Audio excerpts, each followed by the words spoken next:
Hello dear students, आज हम start करने जा रहे हैं ग्रुप थ्योरी। ग्रुप थ्योरी के अंदर हम क्या पढ़ेंगे? सिमेट्री एंड स्पेक्ट्रोस्कोपी, या फिर मैं बोलूं molecular symmetry and it's applications.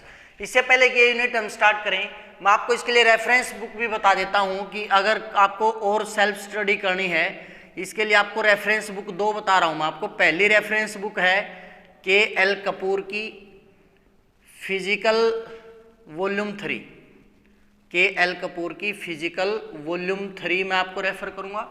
और दूसरी जो रहेगी हमारी KV रेड्डी, ठीक है। तो आप इन दोनों बुक को भी रेफर कर सकते हो, या फिर चाहो तो आप एक बुक से भी इसको रेफर कर सकते हो, एक बुक से भी पढ़ सकते हो, ठीक है। तो चलिए हम बात करते हैं सिमेट्री एंड स्पेक्ट्रोस्कोपी या फिर molecular symmetry and it's applications.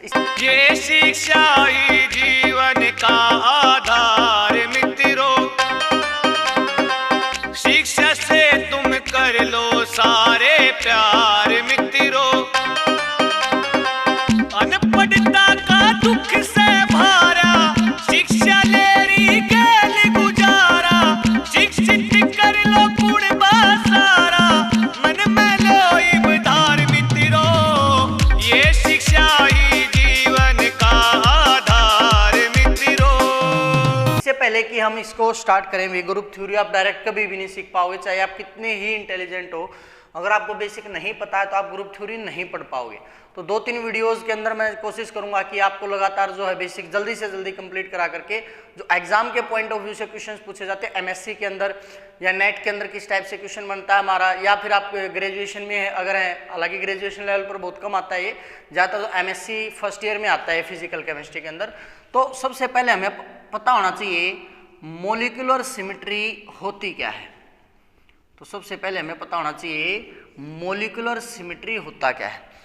आप एक बात सोचिए, जब आप अपने चारों तरफ देखते हैं तो नेचर के अंदर बहुत सारी जो ऑब्जेक्ट्स हैं या कोई भी स्ट्रक्चर है या हम खुद हैं, आपको हर एक के अंदर क्या दिखाई देगी? सिमेट्री दिखाई देगी। कैसे? जैसे आप अपने आप को ले लीजिए, मैं अपने आप को खुद को ले लेता हूँ। अगर मैं यहाँ से एक प्लेन पास करूँ, बिल्कुल सेंटर से होता हुआ गुजरे ऐसे, ठीक है, तो क्या होगा? सेंटर से होता हुआ मेरे राइट वाला जो हाफ जैसी अपीयरेंस है, मेरे लेफ्ट वाले हाफ की भी अपीयरेंस वैसी होगी। मतलब ये क्या है? सिमेट्री है। अब दो हाफ में इक्वल कट रहा है, इसको बाइलेटरल सिमेट्री बोलते हैं। बाई मतलब दो, ठीक है। तो बेसिकली मॉलिक्यूलर सिमेट्री होती क्या है भाई, कि नेचर ने है ना अपना जो चारों तरफ की सराउंडिंग बनाई है वो अद्भुत बनाई है। वो इस प्रकार से बनाई है कि वो सिमेट्री के अंदर हो। जैसे आप कोई तितली देखते हो, तितली आप बटरफ्लाई, तो आपने देखा होगा भाई उसका इस साइड का जो पंख है, इस साइड का जो पंख है, दोनों की शेप साइज आपको सेम मिलेगा। अब ऐसा क्यों है भाई? अगर ये पंख बड़ा हो जाए, ये छोटा हो जाए, तो क्या है, वो बैलेंस नहीं कर पाएगी और उड़ नहीं पाएगी। कोई बाज ले लीजिए आप, बाज में भी आपको दोनों पंखों का साइज, आप उसको बीच से काटोगे, चाहे तितली को काटो, बाज को काटो, हर एक चीज में आपको क्या दिखाई देगी? सिमेट्री दिखाई देगी। तो बेसिकली मॉलिक्यूलर सिमेट्री होती क्या है हमारी? Symmetry is some kind of balancing act. Symmetry is a some kind of balancing act, some kind of balancing act that connects the harmony of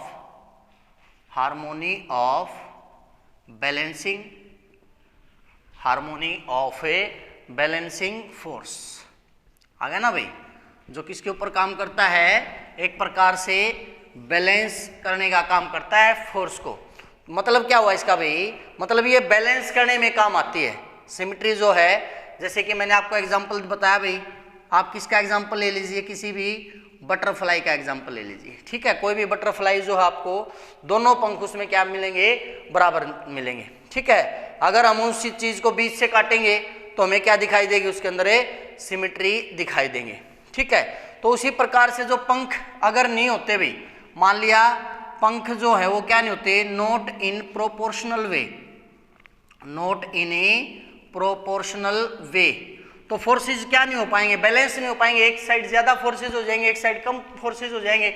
या आपने देखा भी होगा भी कभी, अगर तितली का या किसी भी उसका एक पंख कट जाए तो वो उड़ नहीं पाता है, क्योंकि अब एक साइड पंख है दूसरी साइड है ही नहीं, तो फोर्सेस बैलेंस होंगे तभी तो क्या कर पाएगा, उड़ पाएगा। ठीक है, तो इसी प्रकार से हम और एग्जांपल भी ले सकते हैं अभी।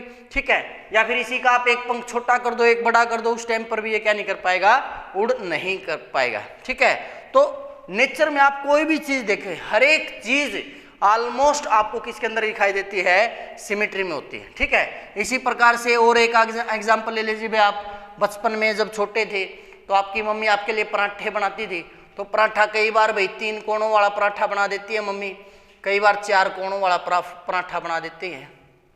इस प्रकार से तो इस 3 कोने वाला जो पराठा है भी, आप इसको किसी तरह से रोटेट करो। ठीक है, इसको आप जब 120 पे रोटेट करके लाओगे तो वापिस से इसकी शेप क्या आएगी, सेम आएगी। मतलब इसके अंदर क्या है, C3 सिमेट्री है। अब ये C3 C4 ये हम आगे पढ़ेंगे। वैसे यहाँ पे भी थोड़ा सा आइडिया दे देता हूँ। एंगल 360 का होता है हमारा, इसको हम 3 से डिवाइड करेंगे तो 120, यानी इसके लिए 120 एंगल पे जैसे रोटेट करोगे तो शेप सेम आ जाएगी। इसी प्रकार से भी इसके अंदर 360 को अगर 4 से डिवाइड करोगे तो कितना एंगल आ गया, 90 डिग्री। तो इसके अंदर कौन सी सिमेट्री है, C4 है, सेंटर ऑफ सिमेट्री। मतलब अगर आप इसको रोटेट करोगे 90 पे तो हर 90 के ऊपर इसकी शेप क्या हो जाएगी, सेम हो जाए। तो इसी प्रकार से चाहे 3 कोणों वाला पराठा हो गया भाई, चाहे 4 कोणों वाला पराठा हो गया, हर एक के अंदर आपको क्या दिखाई देगी, सिमेट्री दिखाई देगी। ठीक है, तो यहाँ पे मैं एक नोट लिख देता हूँ, इस नोट को आप भी नोट कर लेंगे। Symmetry leads to stability, symmetry leads to symmetry leads to stability except, आपको एक्सेप्शन जरूर याद रखने हैं भाई, एक्सेप्ट जेटी डिस्टोर्शन। आपने सुना होगा अभी जेटी डिस्टोर्शन का नाम, जो हमारा जॉन टेलर डिस्टोर्शन है। ठीक है, इसको हम किसी और लेक्चर में डिस्कस करेंगे। हालांकि शायद जो MSc IIT जैम वाला जो बैच था एक, उसके अंदर मैंने जेटी डिस्टोर्शन को एक्सप्लेन कर भी रखा है। तो symmetry leads to stability, symmetry जिसके अंदर भी आएगी हमेशा क्या आएगी, वो स्टेबिलिटी लेकर के आएगा। केवल किसके अंदर ऐसा नहीं होता है, जेटी डिस्टोर्शन के अंदर ऐसा नहीं होता है। ठीक है, and also symmetry leads to beauty, symmetry leads to beauty, कि सिमेट्री हमेशा किसी भी ऑब्जेक्ट, किसी भी एनिमल, किसी भी ह्यूमन की क्या बढ़ा देती है, ब्यूटी भी बढ़ा देती है भाई। ठीक है, जैसे भाई मान लिया अगर मैं एक आंख से काना होता है, ठीक है, ऐसे होता, ऐसे देखता, तो अब सिमेट्री नहीं है मेरे अंदर। ठीक है, या फिर भाई मेरा एक कान नहीं होता सपोज कीजिए, ठीक है, तो भी मेरे अंदर क्या नहीं रहेगी, सिमेट्री नहीं रहेगी। ठीक है, या फिर भाई एक साइड से होंठ कट जाए, या मेरा हाथ कट जाए भाई, या एक टांग कट जाए, तो मेरे अंदर क्या नहीं रहेगी, सिमेट्री नहीं रहेगी। तो सिमेट्री और क्या लेकर के आती है भी, अपने साथ साथ है ब्यूटी भी लेकर के आती है। ठीक है, तो जिन लड़के या लड़कियों में सिमेट्री होती है वो ज्यादा अट्रैक्टिव होते हैं। मतलब अगर आपके अंदर अगर बात की जाए सिमेट्री है हर एक, या फिर आप बिल्कुल ऐसे हो कि भी मान लिया एक आंख नहीं है या काना नहीं है या ये है, तो वो लेस अट्रैक्टिव हो जाता है, क्योंकि नेचर का ही रूल है। ऐसा मत बोलना कि भाई कि मैं ये चीज बोल रहा हूँ। ठीक है, नेचर हमारे को ऐसे ही बनाया है और हर कोई जो है सिमेट्री में रहना चाहता है। ठीक है, तो very rarely exact symmetry is found. अगर आप नेचर में देखोगे ह्यूमंस के अंदर खास तौर पर आपको बिल्कुल एग्जैक्ट सिमेट्री जो है बहुत रेयर मिलती है। किसी के नाक में थोड़ा सा फर्क मिलेगा, किसी के आंख में, किसी के भाई ईयर्स में, इस प्रकार से कहीं ना कहीं कोई ना कोई जो है आपको एरर जरूर मिल जाता है। ठीक है, तो वो डिफरेंस हो सकता है उसकी ईयर, नोज, आइज या हैंड, लेग, कुछ भी हो सकता है वो। ठीक है, रेफरेंस बुक अपनी लिख लेना। अगर किसी यूनिवर्सिटी वगैरह में आप पढ़ रहे हैं तो आपको लाइब्रेरी से ये बुक मिल जाएंगी, उससे आप ग्रुप थ्योरी को पढ़ सकते हो, उससे आपको और अच्छे से चीज़ें याद हो जाएंगी। क्योंकि सारा का सारा मैं नहीं करवा पाऊंगा, इतना वाइड टॉपिक है भाई, शायद आपके एग्जाम तक मैं इस टॉपिक को कंप्लीट ना कर पाऊँ, तो इसलिए बिल्कुल मेरे भरोसे नहीं रहना है। कोशिश करूंगा मैं ज़्यादा से ज़्यादा लेक्चर जो है आपके लिए लेकर के आने की। ठीक है, उसके बाद एक बात और देखिए, आपने आज तक पढ़ा होगा भाई जब भी हम पीरियोडिक टेबल पढ़ते हैं तो उसमें हम क्या बोलते हैं, अलोंग ए ग्रुप जब आप जाते हो, टॉप टू बॉटम जब आते हो तो साइज इंक्रीज करता है, और left to right along a period जाते हो तो साइज डिक्रीज करता है। लेकिन जब हम सेपरेट ग्रुप्स को पढ़ते हैं, एस को, पी को, डी को, एफ को, तो हमें देखने में आता है कि हर जगह पर ये बात सत्य नहीं होती, कहीं पर साइज इंक्रीज होता है तो कहीं पर डिक्रीज भी होता है। ठीक है, तो फिर भी हम ऐसा ही पढ़ते आए हैं। इसका रीजन क्या है, generalisations are always made on percentile basis, generalisations are always made on a percentile basis, कि जो भी तथ्य बनते हैं ना वो मेरा परसेंटेज के बेस पर बनते हैं, मतलब मेजर पार्ट देखा जाता है कि अगर 80 से 90% एलिमेंट ऐसा कर रहे हैं तो फिर सब के लिए उसको यूज कर लिया जाता है। जैसे एग्जांपल ले लूं मैं, हम क्या पढ़ते आए हैं आज तक, all metals are solid, all metals are a solid, सभी जो धातु हैं वो क्या होते हैं बेटा, ठोस होती हैं। लेकिन आपको पता भी मरकरी एक धातु और मरकरी क्या नहीं है, सॉलिड नहीं है। फिर भी हमने ये जनरलाइजेशन किया है, कारण क्या है इसका भी, क्योंकि ज्यादातर जो परसेंटाइल है मेटल्स का वो क्या है, सॉलिड है। ठीक है, तो एक्सेप्ट, यहां पे लिख सकता हूं मैं, एक्सेप्ट मरकरी, किसको छोड़ दें अगर ये मरकरी को। ठीक है, यट फिर भी हम क्या करते हैं, yet we call all metals are solid, yet we call all metals are a solid, कि सभी जो मेटल्स हैं वो क्या है बेटा, सॉलिड है। तो उसका रीजन क्या है, generalisations are made on a percentile basis. ठीक है, इसी प्रकार से भाई और एग्जांपल ले लेते हैं। मान लिया भाई कोई पीपल का पत्ता है, पीपल का पत्ता है, या फिर चाहे वो कोई इंसान ही है भाई, ठीक है, वो कोई भैंस है भाई, कोई कटड़ा है, ठीक है, कोई गाय है, किसी को भी ले लीजिए आप।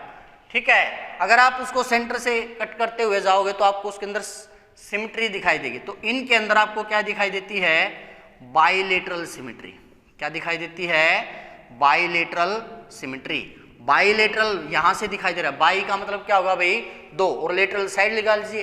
तो क्या है बाइलेटरल सिमेट्री, क्या होती है, when an object is a cut into two, when an object is a cut into two equal halves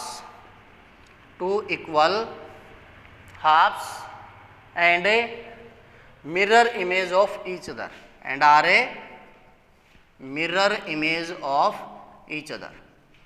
तो वो एक दूसरे की आपको क्या दिखाई देंगे, मिरर इमेज दिखाई देंगे, बिल्कुल हूबहू अगर दिखाई दे रहे हैं, मतलब उसके अंदर क्या होती है बेटा, बाइलेटरल सिमेट्री होती है। ठीक है, इसके एग्जांपल भाई मैं ये दे चुका हूँ भाई, भैंस है, गाय है, कुत्ता है, बिल्ली है, ये सारी की सारी चीजें क्या है भाई, इनके अंदर बाइलेटरल सिमेट्री है। इसके बाद एक वर्ड और आपको बहुत कॉमन देखने को मिलेगा, रेडियल सिमेट्री।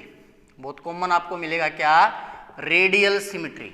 अब रेडियल सिमेट्री क्या होती है बेटा, नेचर में बहुत सारी चीजें किसके अंदर होती हैं, रेडियल सिमेट्री होती है। रेडियल सिमेट्री का मतलब है आप कोई भी प्लेन पास करो वो क्या देगा, इक्वल आप देगा। यहाँ पे तो क्या था, दो इक्वल हाफ ही क्या होंगे, सेम होंगे, लेकिन इसमें आप कहीं से भी पास करो, किसी भी प्लेन से पास करो, आपको क्या मिलेंगे, उसके इक्वल हाफ्स। जैसे इसका एग्जांपल ले लेते हैं हम, गोल पराठा।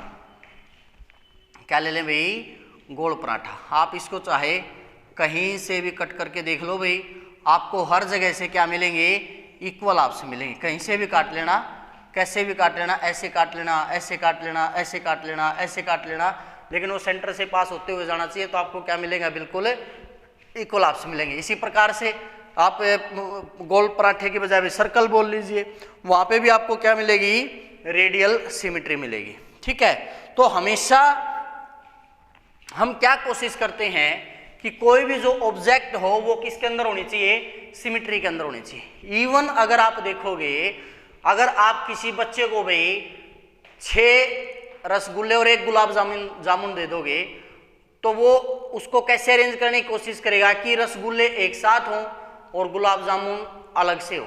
मतलब वो मान लिया उसको ऐसे अरेंज करने की कोशिश करेगा, ये रसगुल्ले हो गए और ये सेंटर में गुलाब जामुन हो गया।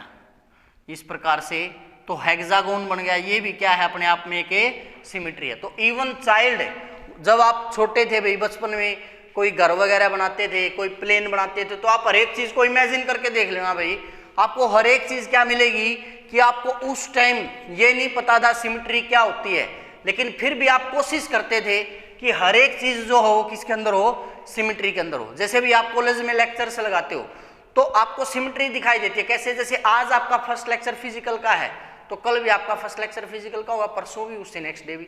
सेकंड इनऑर्गेनिक का है तो उससे नेक्स्ट डे भी, उससे नेक्स्ट डे। अगर ये जो पीरियड्स हैं, लेक्चर्स हैं, एक आध बार तो आगे पीछे हो जाते हैं, लेकिन अगर ये डेली ही चेंज होते रहे तो सिमेट्री नहीं रहेगी, और आपके जो माइंड है ना वो थोड़ा सा ये बैलेंस नहीं रहेगा कि सिमेट्री नहीं है, कोई रेगुलरिटी नहीं बन पा रही है, आपका स्टडी पैटर्न चेंज हो रहा है। ठीक है, तो इसी प्रकार से कोई आर्किटेक्चर ले लीजिए, आर्किटेक्चर आप समझते हो ना, वो भी क्या ट्राई करता है भाई, चीजों को किसके अंदर रखे, एक प्रकार से किसके अंदर रखे, सिमेट्री के अंदर रखिए। इसी प्रकार से भी आप डेली यूज वाली चीजें लीजिए, जैसे लड्डू को ले लीजिए भाई, लड्डू के अंदर से आप कोई भी प्लेन पास करो, आपको क्या मिलेगी, उसके अंदर आपको रेडियल सिमेट्री मिलेगी। ठीक है, इसी प्रकार से भी जो भी आप ईटिंग हैबिट है, ईटिंग हैबिट में आप पूरी भी ले लीजिए भी, पूरी में भी आपको क्या मिलेगी, रेडियल सिमेट्री मिलेगी। ठीक है, फैन हो गया, फैन में आपको C3 मिलेगी। इसी प्रकार से मोए की बर्फी होगी, तो एटसेट्रा एटसेट्रा एटसेट्रा, ये सारे के सारे क्या है भाई, जिनके अंदर सिमेट्री है। अगर आप अपनी लैंग्वेज को देखोगे तो लैंग्वेज में भी आपको कई जगह पर क्या मिलती है, सिमेट्री मिलती है। जैसे लेवल है भाई, आप इसको किसी साइड से पढ़ लीजिए, किसी साइड से, इस साइड से पढ़िए, इस साइड से पढ़िए, आपको लेवल क्या दिखाई देगा, लेवल ही दिखाई देगा। ठीक है, उसी प्रकार से आप रेफर वर्ड को देखिए, रेफर, इसके अंदर भी आपको क्या दिखाई देगी, सिमेट्री दिखाई देगी। इसी प्रकार से आप एक और वर्ड, लेवल हो गया, रेफर हो गया, और ले लीजिए भाई यहाँ पे मैडम। ठीक है, क्या अक्षर ले लीजिए यहाँ पे, मैडम। तो इस प्रकार से बहुत सारे वर्ड्स हैं। अगर आपको भी कुछ वर्ड्स पता है तो आप कमेंट बॉक्स में मेरे को नीचे जरूर बताएं कि और कौन से वर्ड्स जो है, अभी तो फिलहाल मैं यही आपको बता रहा हूं। ठीक है, बाकी आप भी खुद से आप देख सकते हो और सारे। उसी प्रकार से भी म्यूजिक है, म्यूजिक में भी क्या है, सिमेट्री है। जैसे आपने सुना होगा भाई, 7 सुर, सा रे गा मा पा ध नी के बाद फिर से सा आ जाता है, तो उसके अंदर भी क्या है भाई, बार बार वही राइम रिपीट होती है। ठीक है, और अगर आपसे पूछ ले भाई सबसे सिंपलेस्ट और सिमेट्रिकल चीज क्या है, तो हम क्या बता देंगे, पॉइंट। क्या बता देंगे, पॉइंट, क्योंकि पॉइंट से छोटा आप कुछ भी नहीं बना सकते हो भाई। तो सबसे सिंपल और सबसे सिमेट्रिकल पॉइंट है, यानी कि बिंदु है। तो पॉइंट क्या होता है बेटा, इसको हम 0 डायमेंशनल बोल देते हैं। पॉइंट क्या होता है बेटा अपना, 0 डायमेंशनल। ठीक है, मतलब इसका 0 डायमेंशनल का मतलब क्या है, इसके ऊपर x, y और z सब की वैल्यू क्या रहती है, 0 रहती है। अब यहाँ पर आप चाहे इस साइड, इस साइड, इस साइड कुछ भी करोगे तो इसी से स्टार्ट करोगे, तो यहाँ पर चाहे x है, चाहे y है, चाहे z है, उसकी वैल्यू क्या रहेगी, 0। तो इसलिए पॉइंट को क्या बोला जाता है, 0 डायमेंशनल बोला जाता है। ठीक है, तो इसकी बात करेंगे कि पॉइंट से मिलकर क्या बनेगा, फिर उससे आगे क्या बनेगा, ये सारी बातें हम नेक्स्ट लेक्चर के अंदर डिस्कस करेंगे। आई होप कि आपको अच्छे से समझ में आया होगा। अगर आपको वीडियोस अच्छी लग रही है तो दूसरों के साथ शेयर भी करें, ताकि हमारा भी जो थोड़ा जो बोलते हैं ना, क्या बोलते हैं, कॉन्फिडेंस अप हो जाए कि हाँ बच्चों को ज़रूरत है इन वीडियोस की, और हम ज़्यादा से ज़्यादा वीडियोस आपके लिए लेकर के आ सके। आज के लेक्चर के अंदर इतना ही, तब तक आप पढ़ते रहिए और जुड़े रहिए प्लस जुड़ाना के साथ, और कोशिश करेंगे डेली आपका एक ग्रुप थ्योरी का लेक्चर मैं ज़रूर अपलोड करूँ। अगर कोई प्रॉब्लम नहीं आती है, थैंक यू।